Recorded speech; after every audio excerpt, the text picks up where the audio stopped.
Good evening, everyone. You're very welcome to our seminar this evening. Just a couple of notices. One, we don't have a speaker in August next month, but if there's sufficient interest from individuals to share their observations and instrumentation, then I can put something together. Just contact me. The autumn program is out, so you should all have it. Starting on September the 2nd with Helen Russell. And she'll be talking to us about X-ray astronomy. And she's from the School of Astronomy at Nottingham University. However, tonight we have Jim with us, Jim Madsen, and I saw somewhere that he was described as an esteemed teacher. So that is, I thought that was a great description. Jim is and has been interested in neutrinos for a very long time, and has worked on some exotic detectors. And it's very pertinent for us just at the moment, because there's quite a number of us that have built or are building muon detectors. So with bated breath, I hand over to you, Jim. Our monitors are yours. All right. So let's see if I can get this to work. Okay.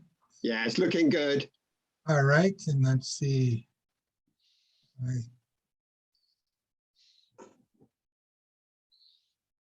All right, are you still, are you seeing the one? Yes, I am. With yes. the notes? With notes or without notes? Yeah, with the notes at the bottom, that's fine. Yeah, but I think I can do this. Display settings, I think I can go this way. Now you just see one screen, right? No, now we've got the next slide. Oh, that's your screen we're looking at now. This is always a little bit of a... All right, so this is good? Plot presenter. Okay. Yeah, I think this is good. Okay, all right. So, so thanks. I'm very pleased to be able to talk to you today, and I'm going to show you some nice pictures from the South Pole. So this is a kind of a crazy project. I've been involved with this for about 25 years. The idea to work in Antarctica actually goes back to the late 1980s, that it was possible. And you might think that nothing could be harder than working at the South Pole, but in fact, you know, this is the only cubic kilometer scale detector, neutrino detector in the world. So we actually have stayed ahead of all the other water detectors, and so I'll give you some idea of why that is. So what I want to talk to you today is a little bit of motivation for why we would look for neutrinos from outer space, then give you a real quick history of the neutrino, talk about connections between gamma rays and neutrinos, then describe the IceCube Neutrino Observatory, some examples of how we search for sources, other types of physics we can do, and then what's on the agenda for the future. So I just say real quickly, this was just announced in the last week or so. We have 2 individuals we hire each year that spend 13 months at the South Pole. So the South Pole station opens about the end of October, beginning of November, and then closes about mid-February. And these individuals we hire actually spend 13 months at the South Pole. So that last plane leaves about mid-February, and then they don't see any new people until about November. And one of the treats that they get is almost 6 months of night sky. And so this was a photo by one of our, we call them winter rovers, Yuya Makino. And as I say, just was announced that he won the IUPAP photo contest.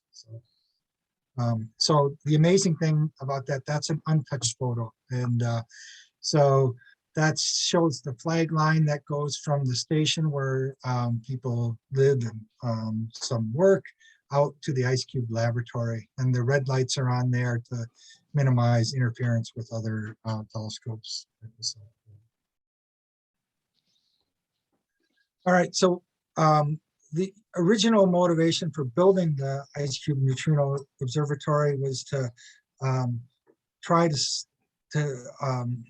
make contributions to this incredible mystery that's, depending on where you start, is, on the order of 100 years since cosmic rays were first discovered. And then, you might say, well, and then in the 1960s, when these extremely high energy cosmic rays were first seen. So the question is, where are these cosmic rays coming from, and how do they reach such incredibly high energies? And despite the fact that we've been measuring even these very high energy cosmic rays since 1960, we still don't have good answers for the most part to either one of those questions. And so I like to show this graph, and almost everyone who does a cosmic ray talk includes it, but it's kind of mind-boggling when you look at the incredible range of these particles coming from outer space. So this energy scale on the bottom is in electron volts, and so kind of nominally, if you think about chemical reactions, they might be, tenths or maybe up to even an electron volt. So these cosmic rays start at like roughly, say, maybe 1 million to 1 billion times the energy of a chemical reaction. So one way I like to describe it is you can think about chemical reactions as rearranging electrons. Nuclear reactions are rearranging protons and neutrons in some way, right? So it could be radioactive decay, it could be fission, it could be fusion, or it could be high energy collisions. Radioactive decays are going to start at about 1 million electron volts. And then the amazing thing is we look at what are the highest energy particles we can produce, like at the Large Hadron Collider is now getting up to about 14 TeV. So that's a TeV is 10 to the 12th electron volts, right? But the amazing thing is that there have been particles from outer space that have been seen with energies about 10 million times greater than what we can produce. Right? So just absolutely mind-boggling.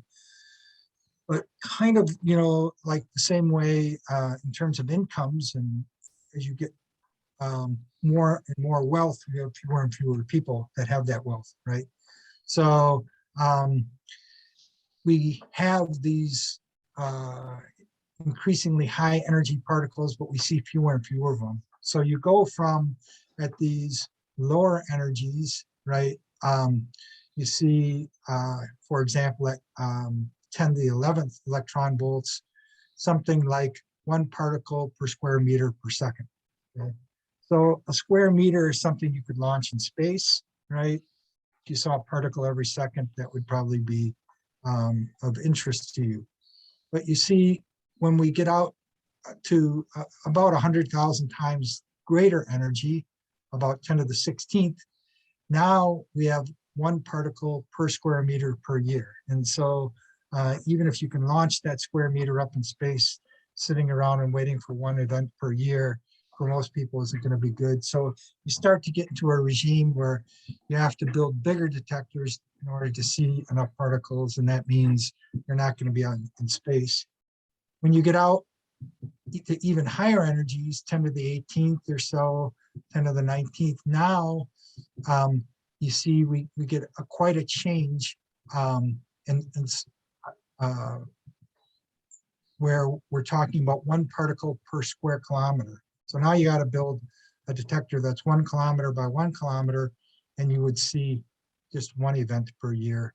And then you see at these very highest energies, you get one particle per square kilometer per century. And you might think, like, how do you ever see any of those guys? And the answer is you have to build some type of detector that's 10 kilometers by 10 kilometers, right? So that you can see kind of one of these particles a year. So it's all kind of mind-boggling. And what's made this continue to be a fascinating topic is that while we see these particles, because they're predominantly electrically charged, mostly protons, but could be heavier nuclei as well, their paths are altered as they encounter magnetic fields in their travels. And so the direction that they come into your detector does not point back to where they originated from. So while we can know a flux, we can't know direction. And since we don't know the direction of origin, it makes it difficult then to identify the sources. So that's going to be a motivation, one of the motivations for looking at neutrinos. And then just in general to motivate why we have to look in new ways. I like to show this picture. This is the Crab Nebula all the way from basically across the electromagnetic spectrum from radio all the way up to gamma rays. Right? And in the same way, if you're doing medical diagnostics, right, if you want to learn about soft tissue, taking x-rays doesn't help you. If you want new information, you have to develop alternate techniques. Right? And so what I think is particularly enlightening about this one, you look at the x-rays and now you can see jets perhaps and structure that's not apparent in any of these other pictures. So taking more and more and better visible light, higher resolution visible light pictures, even if that was possible, would not reveal that structure that you see at the higher energies. There's another motivation for looking in different ways, and that's that at some point, the highest energy light can no longer make it to us from the Earth or on the Earth. And so, again, this is kind of a crazy idea, but it turns out that light can interact with light. And as you get to higher and higher energies, the photons can interact with the cosmic microwave background radiation, and then they produce electron-positron pairs, and that light no longer at the highest energy makes it to the universe. So as you see, as you get to higher and higher energies, so 10 to the 12th would be 1 TeV. You start to constrain the distances that light can travel and still make it intact, right? And so by the time you get to a PeV, which is 10 to the 15th, right? The light at those energies can't hardly make it from the galactic center, right? So we have to look in new ways in order to see this high energy universe. So let me just give you a quick rundown on how we got to neutrinos, right? So it wasn't that long ago, at least, in my way of thinking, that X-rays and radioactivity were discovered, right? And you don't have to motivate this maybe so much with this audience, but when I talk in general audience, right? Science thrives on new information, new discoveries. So you look and you say, what's going on? And one of the things that happened, but I like to also have you keep in mind these dates. So 1896 radioactivity, right? So, 15 years later, right? There were measurements done to look at the energy of these, particles that were coming from these radioactive decays. And if it was as simple as they thought, which was a neutron, for example, could decay into a proton, and release the electron, which was the radioactive product. Then there are two products that are produced, and there's two conservation laws: conservation of energy, conservation of momentum. And so that only gives you one solution, which is this expected energy here. But when they measured the energy of the electrons that were coming out, they actually saw this spectrum and basically none at the expected energy. Okay? So this is a huge problem because, you know, a cornerstone is conservation of energy, conservation of momentum. Okay? So, so again, that's 1911. 20 years later, Pauly goes, all right, I've got a solution, not a good one, but what if there's an invisible particle that carries away energy and momentum? Now we have another particle in there, and so we can distribute the energy and momentum between that electron and this so-called mystery particle. Okay? So what that does, though, is focus people's ideas on, well, what would the properties of that particle have to be, and how would we detect it, right? And so it was thought, you know, again, that these so-called neutrinos, we'll just say this now, were definitely being produced in radioactive decays.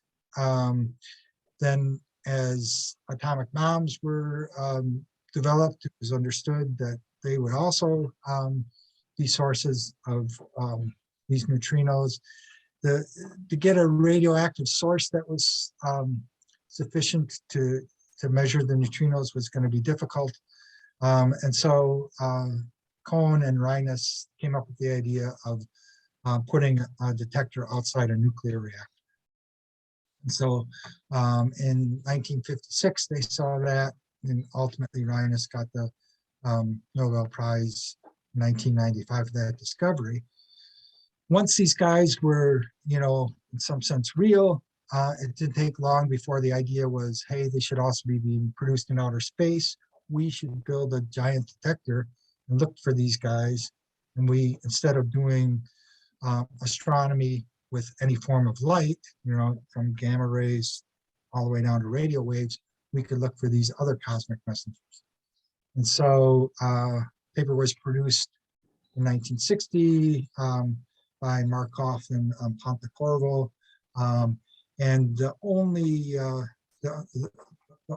challenge was they realized at that time that it would take the biggest science instrument ever built. So even at that first paper, they estimated that you would need a detector that was 1 kilometer by 1 kilometer by 1 kilometer. So what's the motivation? Well, the same sources that should be producing cosmic rays, for reasons I'll describe in a moment, well, should also produce neutrinos.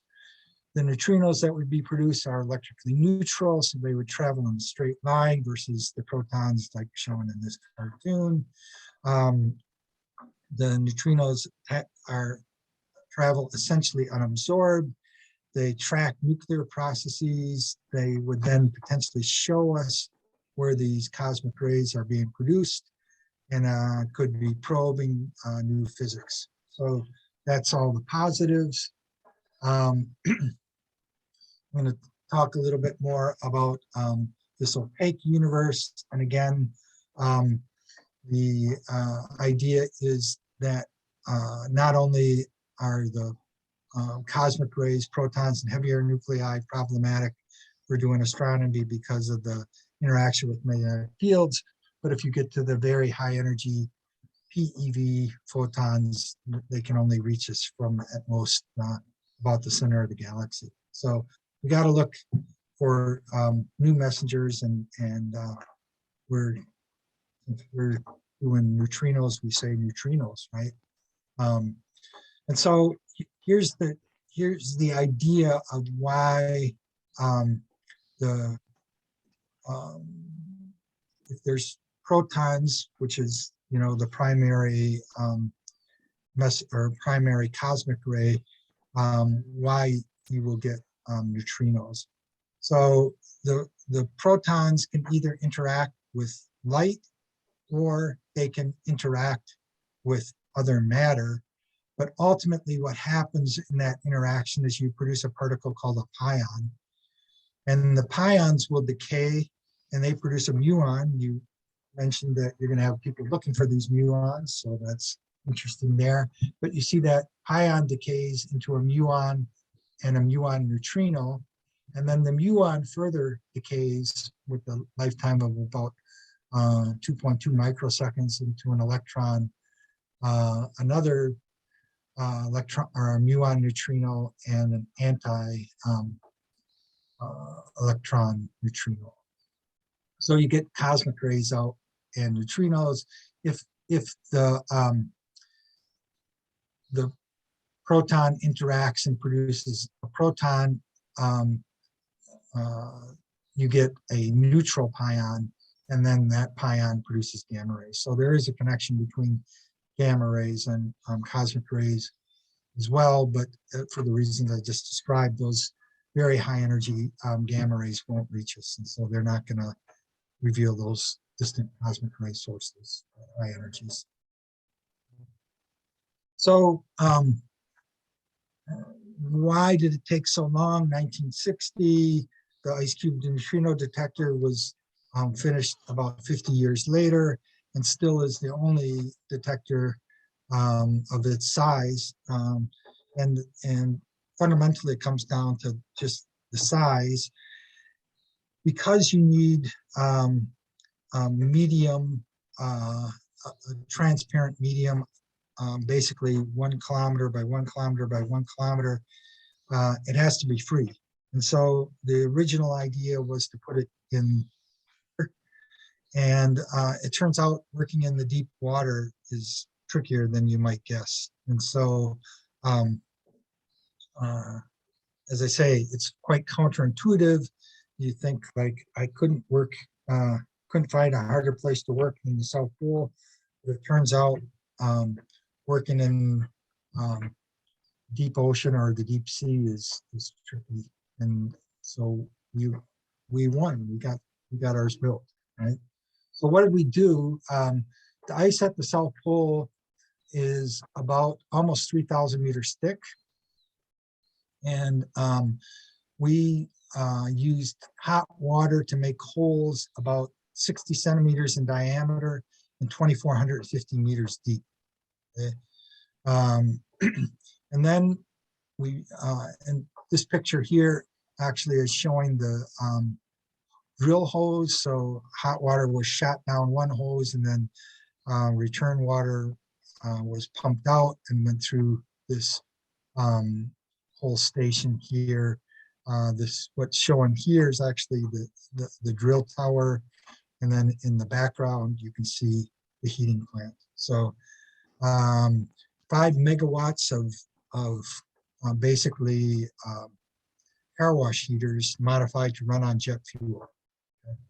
And so each hole took about 30 to 40 hours to drill, and about 5,000 gallons of jet fuel to make that. And then we would, you don't see water at the top here because the first 30 or 40 meters is compressed snow. We call it fern.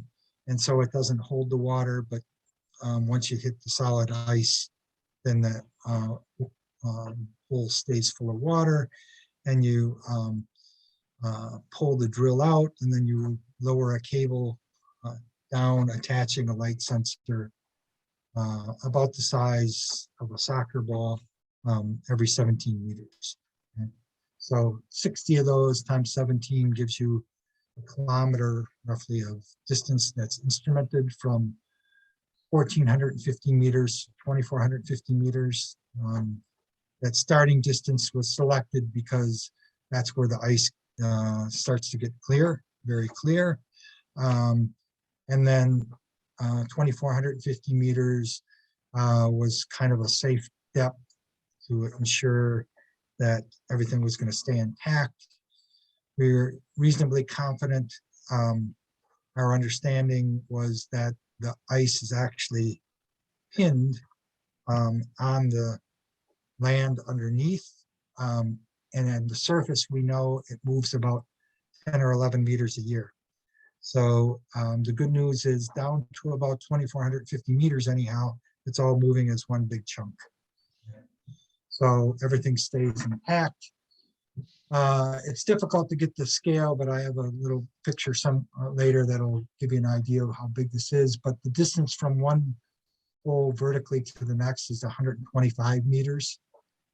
So this is really a diffusely instrumented chunk of ice. There's only about 5,000 light sensors in there. And even though this is the clearest ice you'll ever see and the clearest medium that's ever been measured, right, you would only see a few light sensors if you were down there just because of the distances involved. So you think about 125 meters is like a soccer stadium, right? So you're in the cheap seats at one end and looking at the cheap seats at the other end, trying to see a soccer ball, right? So that just gives you the scale. Okay, and so I apologize because for the people from Great Britain, you're probably sick of seeing Big Ben and these things, but I had to find something that was, recognizable. But this just gives you a scale of how big the detector is. So if we overlaid the detector, it would cover that whole area on that map there. And then this is an animation that shows how it works. The neutrino itself comes in and doesn't make any light until it interacts. And here it interacts. Then it produces a charged particle. In this case here, it was a muon neutrino, so it produces a muon. At these energies, those muons could go kilometers. Okay? And as those muons go through the ice, then they produce light that these sensors can pick up. Each one of those sensors is acting as an individual light detector, and it's quite amazing. They keep time absolutely to about a billionth of a second, which is no problem on the surface of the Earth, but we can't see a GPS signal. So once a second, all the clocks in the 5,000 clocks are resynced by sending a pulse up to the surface that compares with the GPS clock. And each one of these guys acts independently, and when it detects some light, it sends a signal up and tells the time to a billionth of a second. And then there's computers on the surface that are looking for different patterns that says something real happened. So this is a very high energy event. And as I showed you on that initial graph, so this doesn't happen, very often. But it's not uncommon. And in fact, there's another pattern that we, here's another possibility. That was a track of light. This event, you'll see an interaction takes place, and then the light is kind of diffusing out. The way we represent our data, the color tells you the timing, so we can watch this, right? And the red was where the first light was seen, and then it's going through the rainbow. So I can look at a static picture. I can look at a static picture and I can see where the event started. And then the size of the circle tells you how much light was detected at that sensor. Okay, so I won't go into this too much detail here, but basically there are three types of neutrinos. There's a muon, an electron, and a tau neutrino. And in principle, they would give us different patterns of light that we would be able to distinguish between them. It's a little more subtle than that, but that's the idea. So again, the most straightforward one and the unique signal is this track of light. There's only one way to get that, and that's with a muon neutrino interacting and producing a muon. And there's other subtleties you can ask me about later if you're interested. Okay. We basically get two different broad categories. We either get a track of light like this, and again, it's a little deceiving. That's only at very high energies. This is a long track of light like that. Or we get a ball of light. So we call these tracks, not hard to understand why. And then this one we call a cascade event.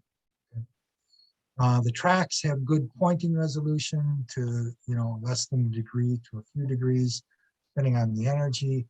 But because we don't collect all of the light that's produced, we have a wider range of possible energies that can be associated with that event.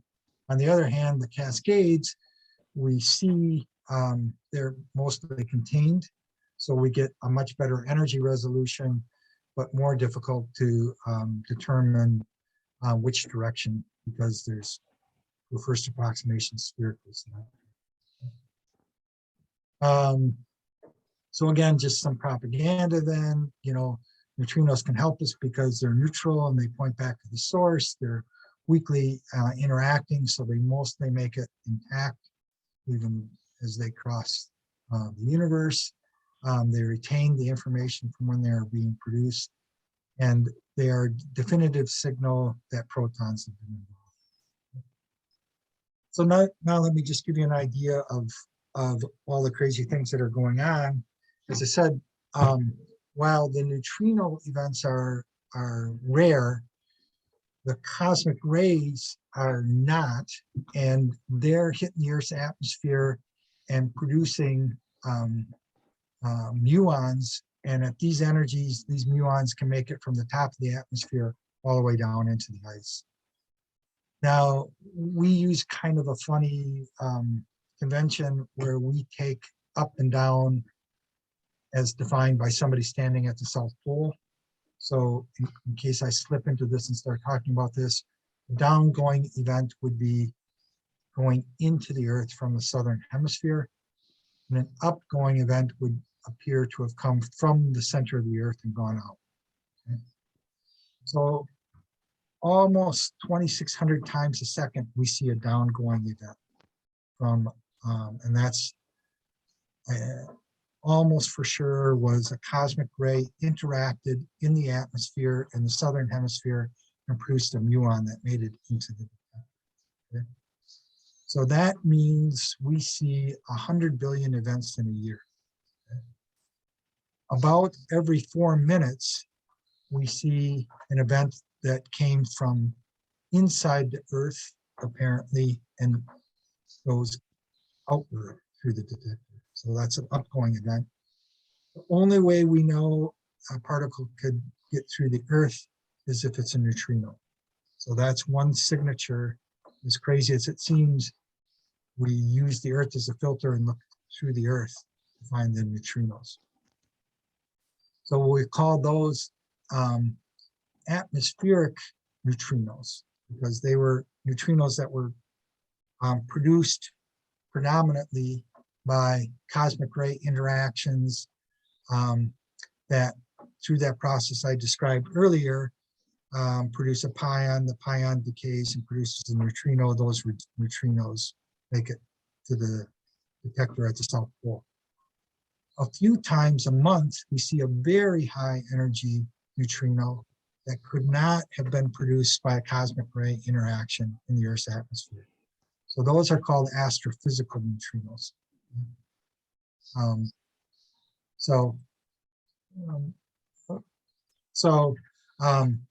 The game is to try to separate out all those signals and learn as much science as you can. Okay? So the primary way to distinguish between neutrinos and muons from cosmic ray events are to either look for events that have come all the way through the Earth, or we can look for events that start inside the detector. So sometimes a miracle happens where light just appears in the middle of the detector without any light being seen on the perimeter. So we realized that and said, hey, we can identify neutrinos by using the outer part of the detector as a veto region and looking for so-called starting events in there. And with that, we can actually then look for neutrinos in the southern hemisphere. We don't have to use the Earth as a filter. If the neutrino event, if an event starts inside the collection of light sensors without depositing any lights on the perimeter, then we also know it's a neutrino. So that's two ways we can identify neutrinos. Then you might ask, how do we know it's from a distant source versus a cosmic ray interaction in the atmosphere? And the primary way there is by looking at the energy. So by the time you get to energies of about roughly about 100 TeV, the probability is only less than 50-50 that could have been produced in the Earth's atmosphere by a cosmic ray interaction. And if you get to a few hundred TeV, it becomes only a few percent. So the higher and higher energy, the more and more confident we are that it's an astrophysical event versus an event that was produced by cosmic ray interaction in the Earth's atmosphere. I think I'm going to just skip over this, but we can basically do some kind of energy accounting to look at, here's the measured cosmic ray spectrum, and then if those cosmic rays are producing neutrinos, what is the limit we would expect to see? And then if those neutrinos or those cosmic ray interactions also produce photons that then interact and get shifted to lower energies, we can look at how many X-rays we see, like with the Fermi observatory. And the bottom line is it's all kind of consistent, but in these kind of hand wavy factors of 2, factors of 5 that you see before you have a lot of detailed information. All right, so what's the other way you can try and find sources? You can look for clusters of events, okay? And so what we can do then is we can take all the neutrinos that we've seen and then make a sky map and say, where are there any so-called hotspots? And so if we look again for neutrinos coming from the northern hemisphere, which we have the most sensitivity to, it turns out that we don't have definitive identification of sources, but it's the results are inconsistent with just random distribution at the level of 3.3 sigma. And the highest one that shows up is this CFER2 NGC 1068, which some of you, if you're astronomers, are aware of. And there's going to be some interesting results published soon about that as well. So that's all I can say about that. And then I'm going to talk about another way that we can identify potentially sources in a moment. So the amazing thing is now with computers, we see 2,500 events in a second, but that turns out to be no problem at all for computers to handle and actually in real time do a first reconstruction of where they think what the energy is and the direction that event corresponds to. So if we see a high energy event, within a minute, we can have an alert from a minute of when that event happened at the South Pole. We can have an alert sent out to astronomers around the world. And so that's called the real-time alert system. And this, back in 2017, we had an event that was followed up by observations from a number of telescopes across the spectrum and identified the likely source of that neutrino for the first time. So there were gamma ray, a couple different gamma ray observations, and I'll talk a little bit more detail about what this likely event is or object is, but super exciting. And then the issue is, the good and bad news is, there are so many objects that have been identified that it's actually non-trivial to know whether you have seen a real coincidence or just a chance coincidence. Okay? So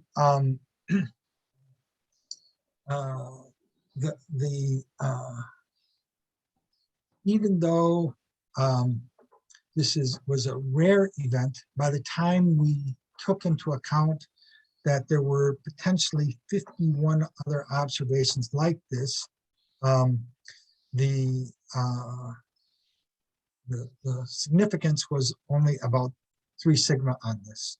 Okay? So that by itself would have been very intriguing, but not definitive. Okay, but it turns out that we were then able to, the fact that other telescopes saw a likely source, and then we were able to look back in archive data, enable us to have much more confidence. So as we look back in our data in that same direction, what we found was that in roughly about an 18-month period, well, it was narrower than that, 150-day flare, there were roughly on the order of about 20 events that came from that same direction. And we would estimate just from a random distribution, about 6 is the expectation. Okay. So with that number of events, then we can also estimate a spectrum, and we can also get a rough idea of what the luminosity was. So the kind of perplexing thing is, if we see neutrinos, we need to have enough target material that the protons interact and produce neutrinos.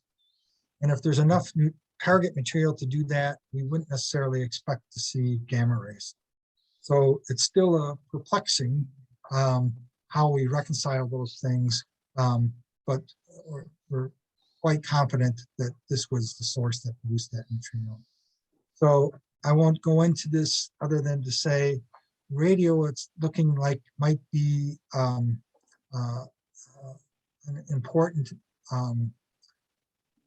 multi-messenger partner in this process, because we tend to see increases in radioactivity on these sources, and as I say, not necessarily increase in gamma ray activity for the reason I just described. That if we get neutrinos, we would expect that we have a denser source environment, and we're not going to see gamma rays there. Okay. So where are some other possible sources? There are extreme blazars that have gamma ray peaks that are greater than 1 TeV. There are examples of both flaring and persistent extreme blazars. It's still not understood whether these high energy photons are being produced from primarily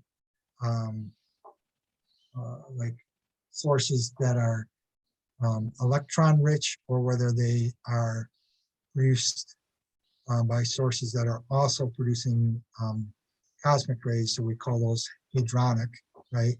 And so looking for the neutrinos from these sources is going to be important. to understand these mechanisms for how they're producing these high energy photons. Okay. This NGC 1068 that I mentioned is well-studied source that's relatively nearby. So again, I'm not the astronomer, but this is a source that is well known for astronomers. And so it would be very exciting if that turns out to be a source. And so we're getting close to demonstrating that that is in fact a persistent neutrino source. Okay? So another way you could get neutrinos is from tidal disruption events, which is again an event that produces a radio signal, so some overlap with your community. So there's this Zwicky transient facility that's identifying these tidal disruption events. And we have a few associations with tidal disruption events and neutrino events. So that's looking promising. Let's see how I'm doing on time here. Yeah, so I'll just give you some idea of some of the other science that we can do.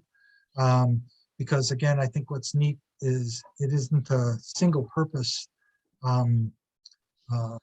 facility. You know, we can do the astrophysics, including this neutrino astronomy, but there's a lot of fundamental neutrino physics we can do. If we have a good enough understanding of the neutrino physics, we can actually do some earth science. We can look and see, as I described, how the neutrinos are absorbed. And if we understand those processes well enough, we can actually then understand more about the Earth composition. We can study the atmosphere because we need to know, we actually see seasonal variations in the number of muons that we measure, right? And that's related to the density of the atmosphere. We have to understand the optical properties of the ice in order to reconstruct events. The optical properties of the ice are influenced by glaciology, right? So that's more detailed qualitative description of these. But then we can do a wide range of fundamental physics. There was a question that came up about are there sterile neutrinos? That comes into these, beyond standard model possibilities, right? And so in the neutrino physics, we can look at what is the types of neutrinos that are reaching us from outer space in terms of the distribution of flavors, electron, muon, and tau. We can look at really sterile neutrinos and non-standard interactions. And again, if people are interested, they can ask questions about this.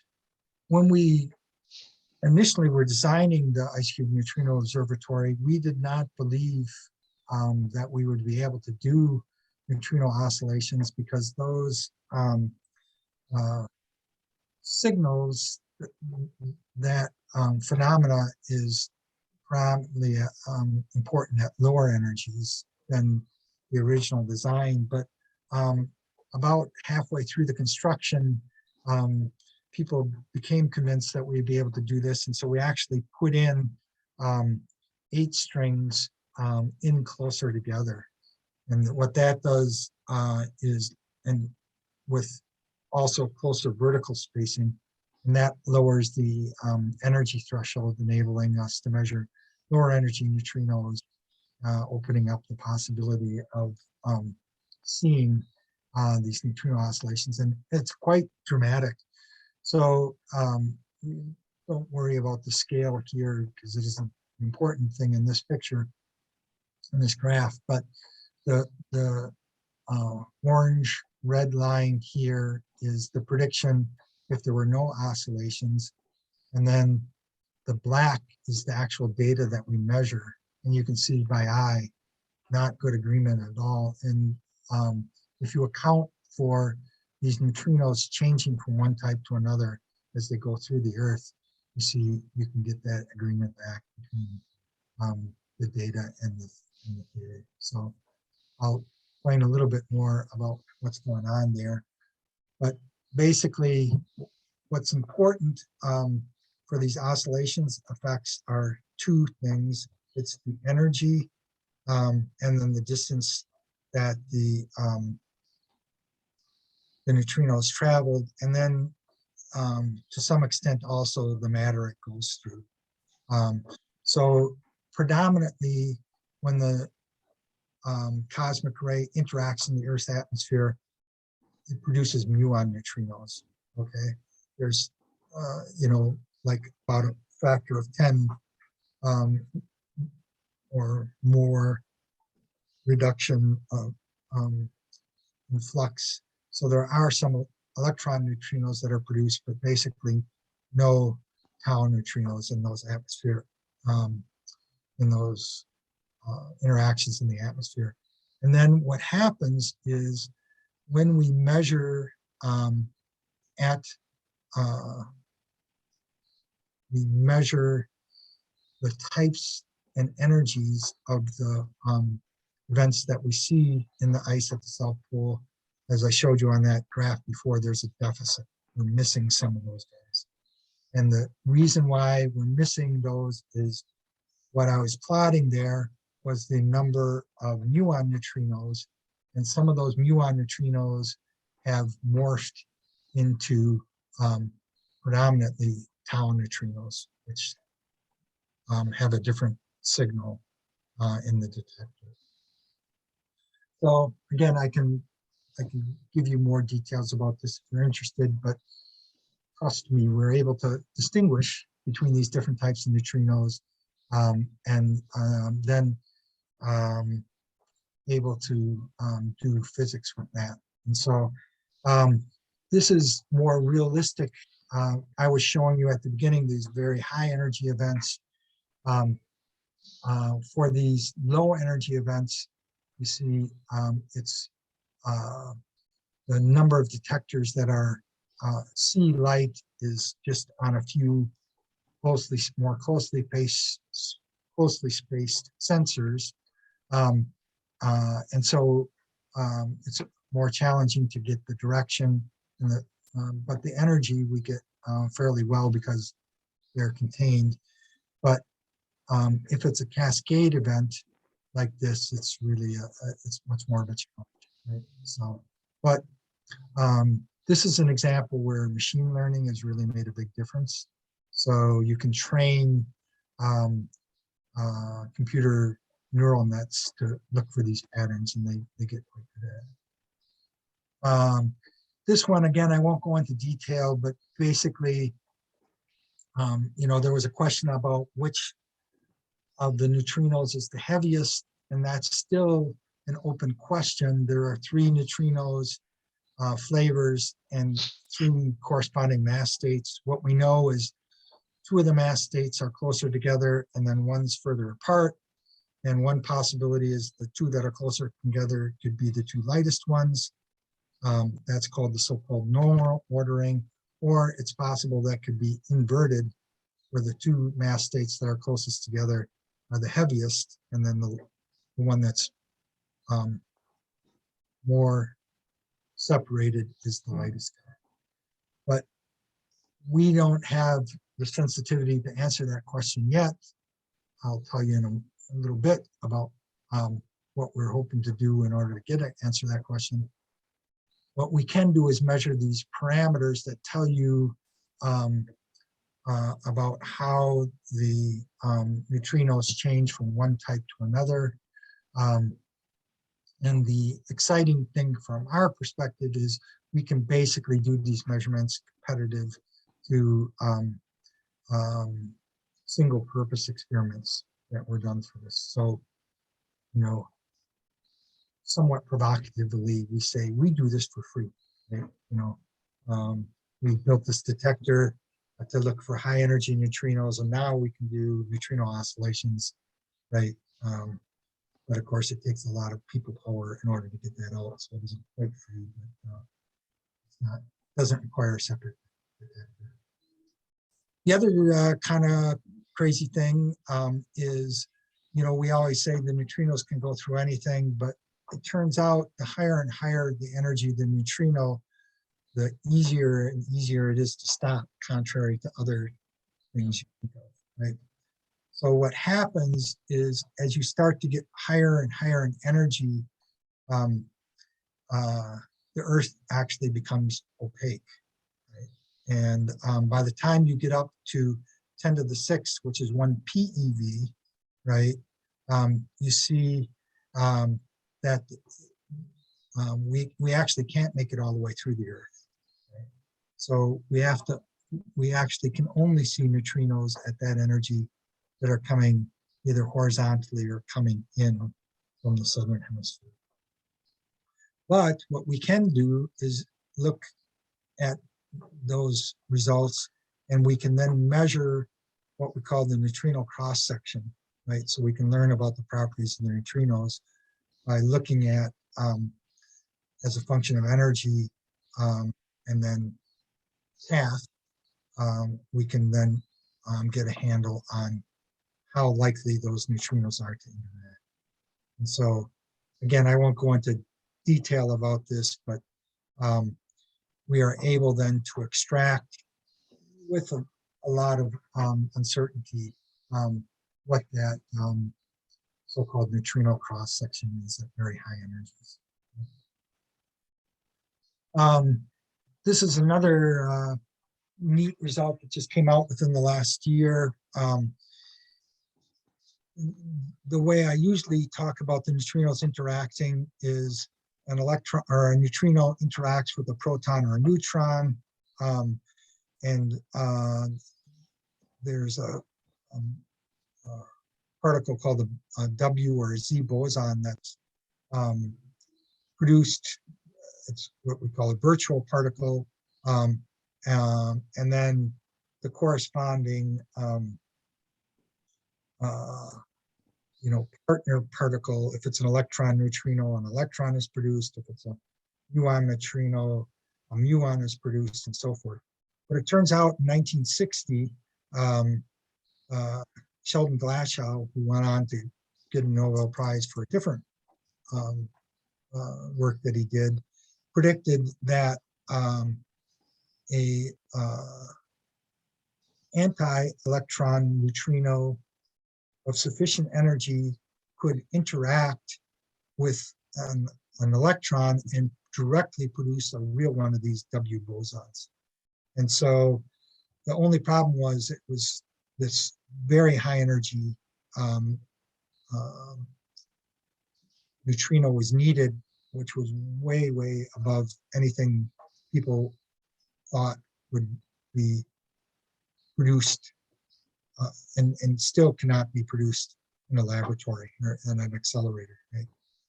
But nature doesn't have those restrictions, and so we detected an event we're quite confident is consistent with this Glashow resonance. So that tells us additional information and verifies that that process predicted in 1960 is a real option. Okay. So I'm going to close by just talking very briefly then about some upgrades that will in the future. We have a project that's underway that's been stalled a bit by COVID, which would add 7 more strings of light sensors in more closely spaced, both vertically and horizontally. So the blue dots are the 125 meter apart strings of sensors that make up 78 of the strings in the IceCube. Then there's this inner set of strings that were more closely spaced, which we call DeepCore, that I mentioned about halfway through the construction, so hey, that would be good. And then the blue, those are the green dots. Then the red dots are these proposed upgrade strings, and not only would they be closer together horizontally, but vertically only about 3 meters apart instead of 7 meters apart for the DeepCore or 17 meters apart from the rest of the sun. So that is going to give us even a lower energy threshold and then allow us to do those neutrino oscillation experiments even better. And then at the other extreme is instead of putting sensors in closer together, we would actually put them twice as far apart, but make a detector almost 10 times bigger. So that's called IceCube Gen 2. And then there's a way to detect neutrinos, very, very high energy neutrinos with radio sensors, where we could make a detector that was like crazy big, basically, would cover hundreds of square kilometers. So that would be the Gen 2 radio array. So, I won't go through this. Here's the IceCube collaboration. We have now about 57 institutions in 14 countries and about 350 scientists involved. It's what we look like on Zoom. We actually had our first meeting in person this spring in Brussels, so it was nice to see people in person again. I'll just say quickly, I like this quote. I work with an artist who sent this quote along, but art doesn't reproduce what is visible, it makes things visible, and that's the idea with neutrinos, right? We're have a new way to see it, right? I also do some work trying to look at how to make the multi-messenger community more diverse and inclusive and equitable. So I'll just mention that and then quickly summarize, it really is an amazing time for exploring the high energy universe. I didn't talk about the gravitational waves with LIGO and so forth, but that's an amazing thing. There's all these new messengers that are coming on that allow us to, discover and decipher this high energy universe. Another observatory that's hopefully going to come online is this shrunk-off telescope array for gamma rays. So that's going to really enhance the opportunities for the high energy optical, right? But I want to emphasize that we think maybe for neutrinos, the radios is going to be perhaps even more important, right? Because of the reasons I talked about, the kind of complementary aspect of seeing neutrinos and gamma rays. So I'll stop there. So thanks. Yeah, thanks, Jim. That was fantastic. Okay, we've got some time for questions, so I'm open to anybody. Any questions?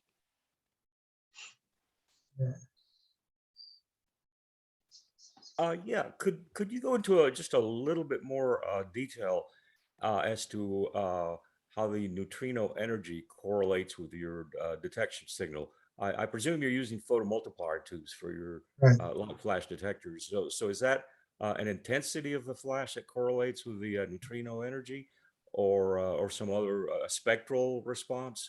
And that's actually another question on your photomultipliers. What kind of photosensitivity to different spectra do they have, and is that correlated with your measurement at all? Yeah. All right. So I'll try to remember all that. Okay.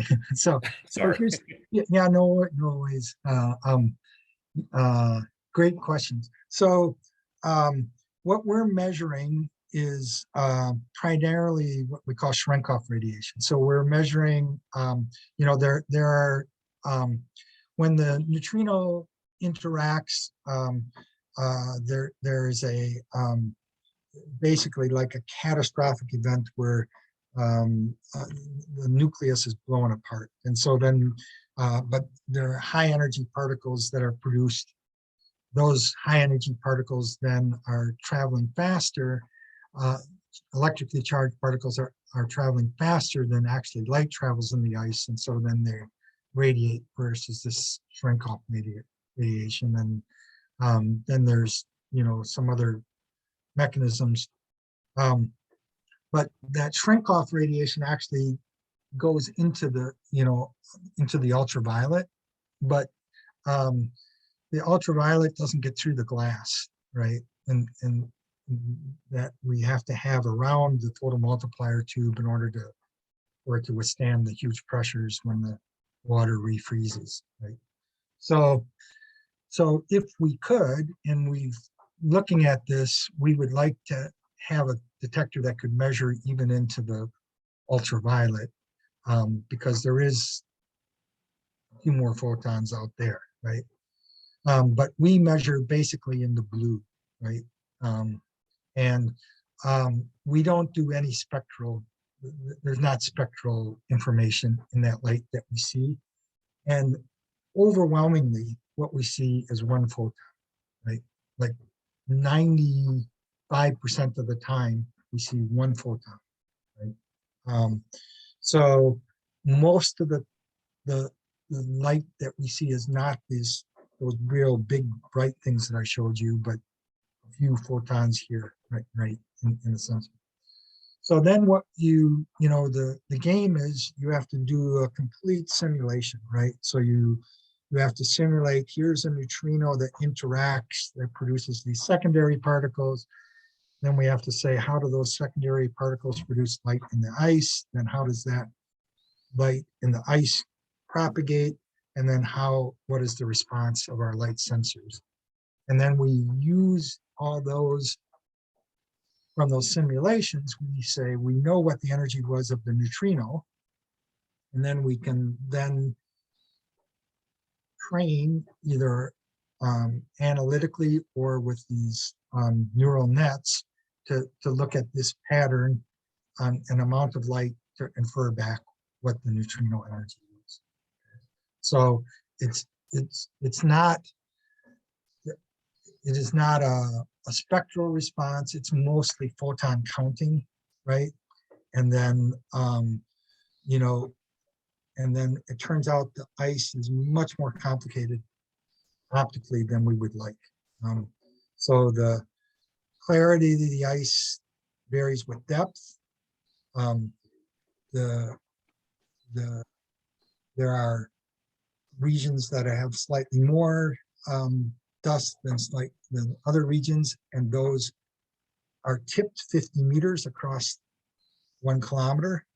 And then to make it even more challenging, the light properties are about 10% different in the direction that the glacier is moving versus perpendicular. So all those things conspire to make a quite challenging you know, reconstruction, especially on events that produce light that goes through a larger amount of the detector. Otherwise, you could get fooled because at about 2,000 meters, there's a more significant dust band. So if you have a particle that goes all the way through producing light, at the upper part, ice is pretty clear. Then it looks like the particle stops producing light. And then the bottom ice is super, super clear. So now it looks like the particle's producing lots of light again, right? But all those things have to be taken into account in order to, you know, go from we saw some light at these locations to what was the energy. So I don't know if that's helps or if you have a follow-up question on that. No, that explains it quite a bit. What's the possibility of using? I realize the detection area would maybe be a lot smaller, but changing over to avalanche diode photodetectors that might give you a slightly better spectral response. You mentioned about the ultraviolet. Yeah. So I'm not the expert on this, but I'll answer the question anyhow. Okay. So I think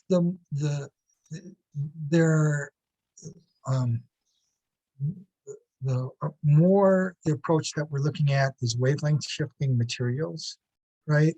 And then you can think about doing things where you have a large collection area where you would need a smaller photomultiplier tube because you would funnel that light down to an area. And so we have, there was an idea to put a small scintillator inside the glass sphere with a photomultiplier, an avalanche photomultiplier, or a SIPM, silicon photomultiplier. With the thing, one of the things we're interested in is if we know very precisely where the muons go through, then we can use that to calibrate the detector, right? So if you know where the sensors all are, then you can reconstruct the path of the muon. But conversely, if you knew very precisely where the muons went through, you can use that as a check on your array. So the idea was you put in a scintillator that's, literally like fits in a box like this. And then if that gets a direct hit, you go like, I really know where that muon went through, right? And so as far as I know, that's the only place where we've thought about using the SIPMs just because of other reasons. Although we have scintillators on the surface that are using those silicon photomultipliers, but not any I'm aware of in ICE. Can I have a question about the sheer practicalities of having a detector at the South Pole? You said it's in ice, in a glacier, and I think at some point you said once you'd made these shafts into the glacier, it refreezes. So presumably all your detectors are on the move. Yep. How do you stop the cables breaking? Yeah, so amazingly, down to 2,450 meters, the whole chunk of ice is moving as one big chunk. Okay, and so all we know is somewhere between 2,450 meters and 2,850 meters where the ground is, there's shearing taking place. Because for reasons, again, I don't know, but the glaciologists know and others know, they're quite confident that the ice is pinned on the rock, okay? And so we in this IceCube Gen 2, we would like to go another couple hundred meters deeper.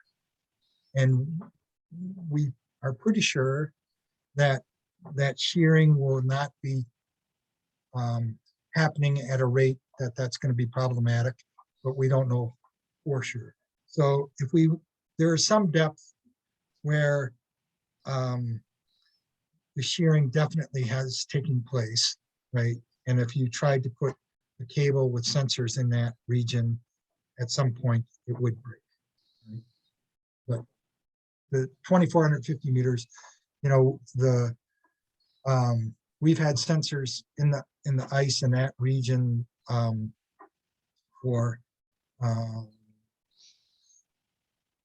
because we had sensors in a prototype detector that went down that deep, so for more than 2 decades, right? And we deployed over 5,000 light sensors in the ice, and I think there's like less than 80 that aren't working, and basically all of those were issues on deployment, right? They're basically have not, there may be 2 or 3 that have failed while running, right? So, and we actually for a few years were resurrecting, so the number of sensors that were active were actually grew for a while. So our joke is always that the funding agency will run out of money before the sensors stop. One question. Yeah.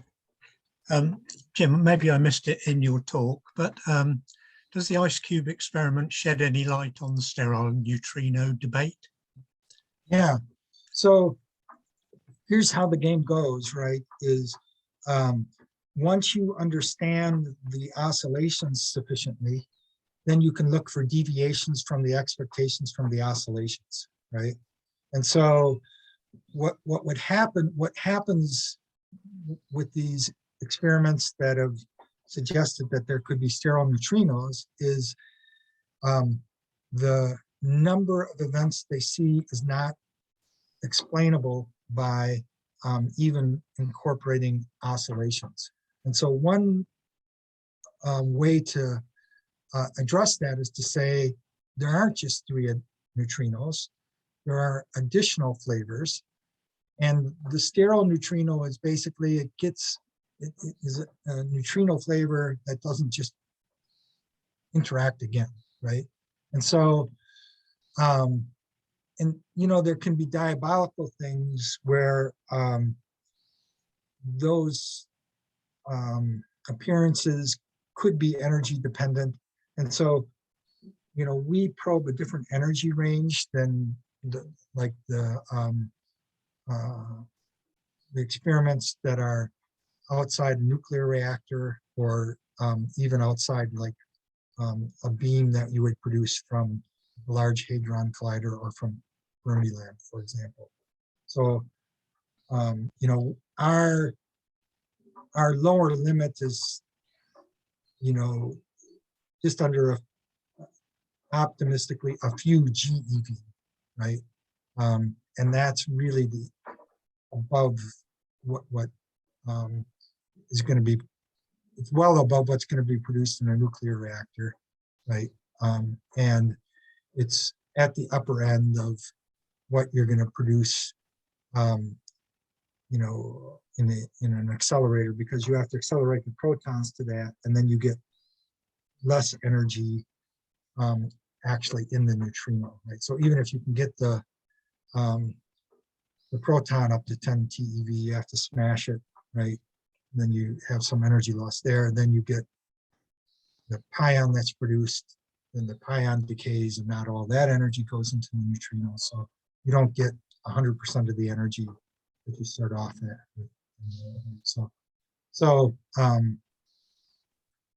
So we actually just have a paper that I think that's in PhysRev Letters that puts quite stringent limits on the sterile neutrinos in that higher energy range.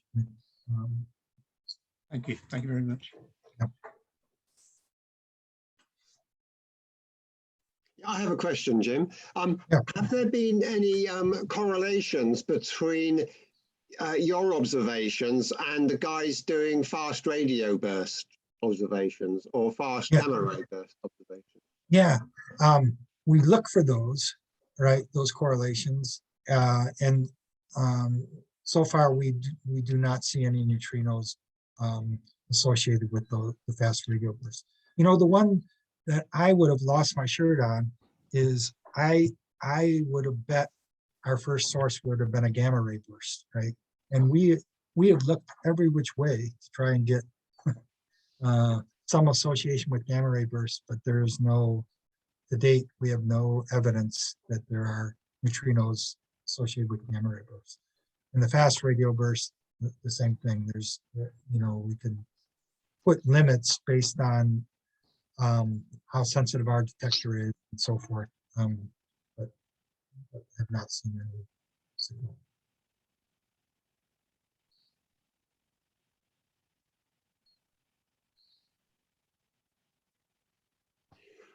Another question, as a fascinating detector, what's the time frame for the upgrades you mentioned?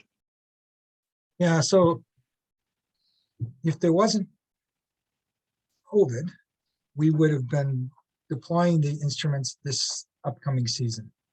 So we did not, we lost 2 complete seasons going to the South Pole. And as I said, you know, the challenge is we can only work from about, well, the station opens at the beginning in November. It closes mid-February, and then there's, you know, many weeks on either end where you're setting things back up. So you know, if you get 10 weeks of real work, that's about what you get per year.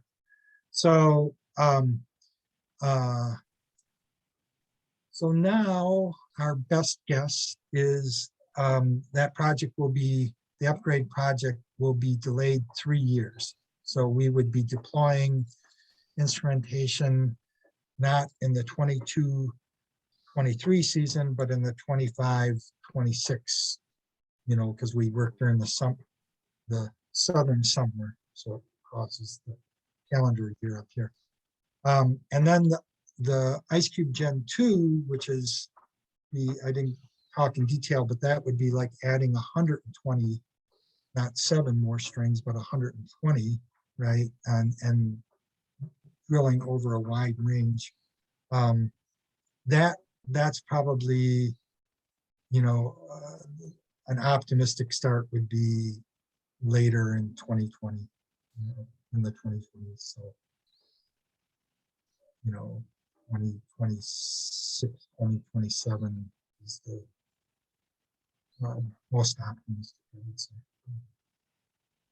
But that's the upgrade is a funded, you know, project. The IceCube Gen 2 is just an idea that's been endorsed, you know, by the community, but there's not a funding stream for that yet.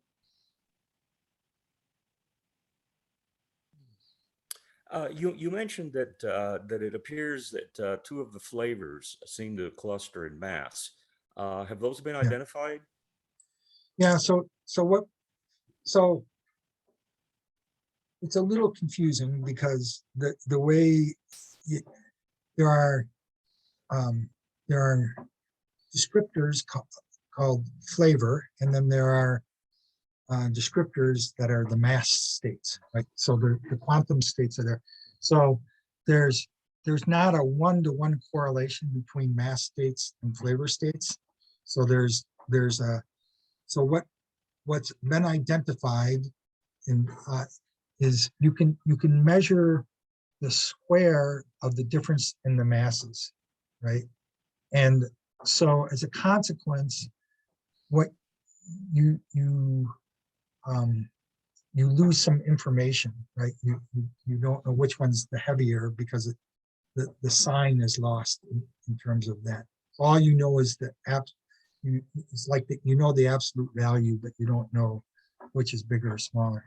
And again, off the top of my head, I can't tell you why how, you know, these two are close and this one's more separated.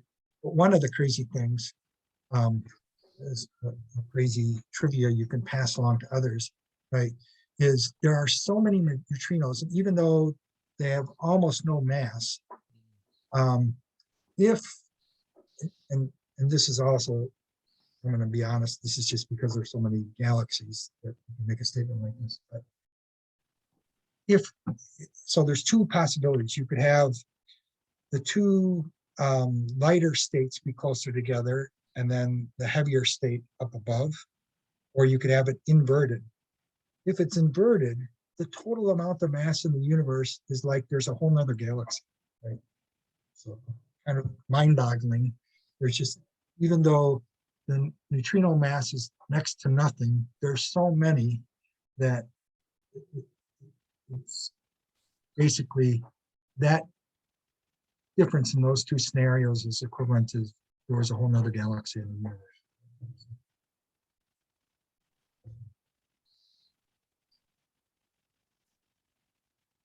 So I had a final trivial one, Jim. One of your slides, I think, was on broad science outreach, mentioned a thing called a strangelet. I haven't heard that before. What's that? Yeah, who knows? Okay, well, I don't know. You know, so there are all these it turns out the theorists are much more, you know, imaginative. probably than nature at times, right? And so, you know, there are, but to be honest, I'm not sure what a strangelet is either. I saw your question. Okay, no worries. Yeah. Thank you. So, yeah, you know, I mean, like, you know, so we look for dark matter, for example, right? And the one class of dark matter is this so-called weakly interacting massive particles. And one class of theories are these supersymmetry, right? Particles. And so the idea is that you would have dark matter and then anti-dark matter that would get trapped, like in gravitationally trapped either in the sun or in the galaxy, and then they would annihilate, and then the commonly accepted understanding is that would produce neutrinos. So one of the things we do is then look, are there an excess number of neutrinos coming at higher energies, coming from the sun or coming from the galaxy, right? And so we have the best, you know, it always sounds funny, we have the best null answer, right, of anyone, right, in terms of a limit as to whether those types of dark matter scenarios are happening. So, and so these, you know, I forget, as I say, I'm sure I've heard the term and seen talks on it, but I don't remember off the top of my head. Yeah, thanks for that.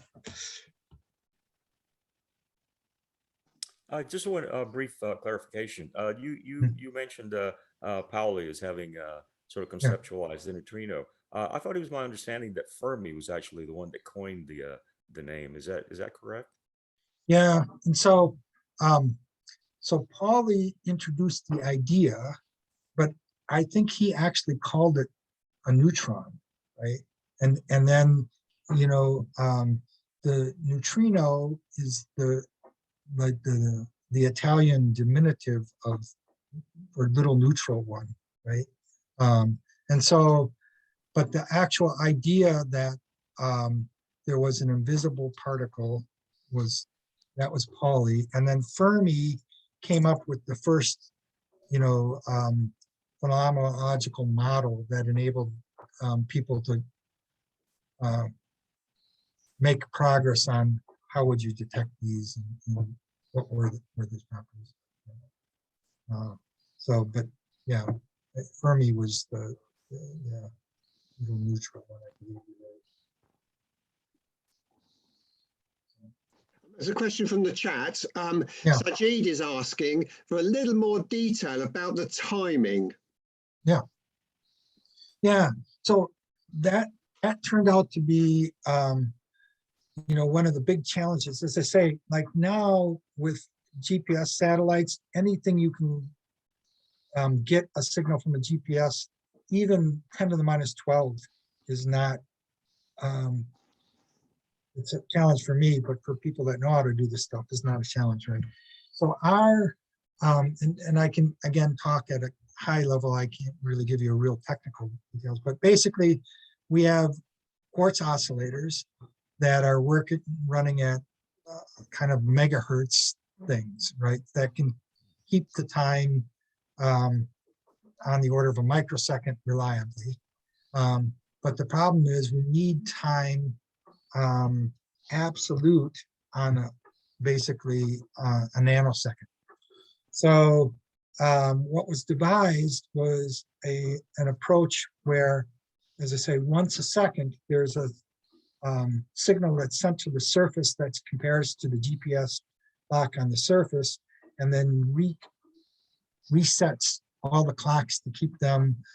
I think the jitter is, you know, less than like 2 nanoseconds, but basically within a nanosecond. So the sensors are all running independently, and they put a timestamp on, and then when they see light, they send basically a digital message. The signal is digitized and stamped in the sensor in the ice, and then just a digital signal is sent. And then the computers on the surface are assembling all those alerts, so to speak, that come, and then looking for trigger conditions, right? So there might be, for example, it could be a simple trigger would be, were there more than 20 sensors in the whole array within 20 microseconds that saw something, right? And then what happens is you can have criteria in order to look for higher energy ones. There are one of the kind of advantages of being in the ice, it's a very benign environment. So the noise rate for these is only about 500 hertz, which if you've got events that only last, microseconds, it turns out that's not a very high event rate or noise rate at all, right? So, and then, then there can be some diabolical things, like one of the things people, this isn't quite a strange light, but an exotic particle would be a magnetic monopole. And the magnetic monopoles don't travel at the speed of light, but the theory suggests that they would produce a lot of light. So then what you want to do is, instead of having only a 20 microsecond window that you're looking, we'd like to look for a millisecond. Because this slow guy would go through the detector producing lots of light, right? So there are tricks like that. And then I'll just measure one other trick thing. If there's supernovas produce this phenomenal total amount of energy, but the neutrinos are like MEVs, well below what we can distinguish individual events of. But what would happen would be, there would be so many neutrinos coming through, there would be lots of interactions that it would look like the sensors, individual sensors, just got noisy. So we monitor the overall noise rate, and we look for noise rate go up, noise rate drop back down. And so there are ways that we wouldn't get directionality, but we would get like a estimate of the total amount of energy that would be produced in an event. So we can see supernova neutrinos in that way, but not individual supernova. Yep. Thanks, Jim. Okay, just one final question from Wendy. Do you have any recommendations for further reading on history of neutrino detectors, for example, and project development? Yeah, that's a great question. So there is a book called The Telescope in the Ice that's got a lot of sociology as well as science in it. So if you're interested in project development, that could be one you might look at. I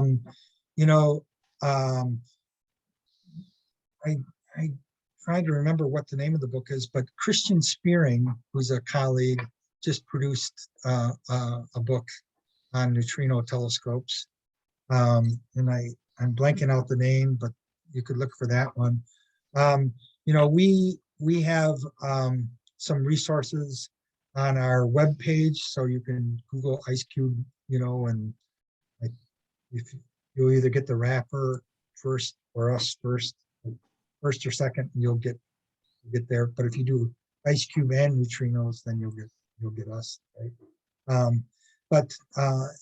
And I'm always happy to answer more questions. So if anyone reads something and looks at papers and they have questions, I'm happy to respond. Thank you very much for your time and for sharing with us this evening. That was most enlightening.